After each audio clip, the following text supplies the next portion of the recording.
रविकांत तुपकर यांचे उपोषण मागे तरी संघर्षाची धग कायम. बुलढाणा येथे आदरणीय रविकांत भाऊ तुपकर यांच्या आमरण उपोषणाचा आज 5वा दिवस आहे. सरसकट कर्जमाफी, सरसकट पीक विमा आणि शेतकऱ्यांना न्याय मिळावा यासाठी राज्यभरातील शेतकरी रस्त्यावर उतरले आहेत. आज सिंदखेडराजा तहसील कार्यालयावर शेतकऱ्यांच्या प्रलंबित मागण्यांसाठी जोरदार आंदोलन करण्यात आले. यावेळी शेतकरी नेते विनायक पाटील भानुसे, गजानन जायभाये, प्रदीप मेहत्रे आणि किसन नागरे यांच्या नेतृत्वाखाली आंदोलन तीव्र करण्यात आले. आंदोलकांनी तहसील कार्यालयाच्या छतावर चढून सरकार व प्रशासन विरोधात जोरदार घोषणाबाजी केली.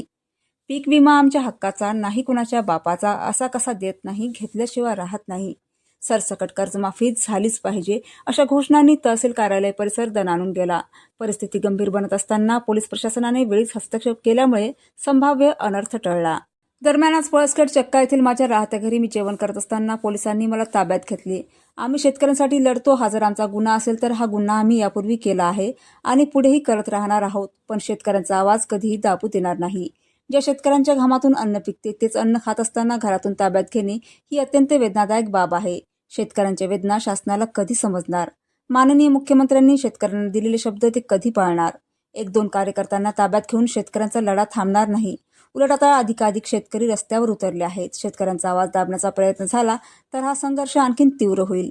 सरसकट कर्जमाफी, सरसकट पीक विमा आणि शेतकऱ्यांना न्याय मिळेपर्यंत हा संघर्ष सुरूच राहील. नाही कुणाच्या बापाचा,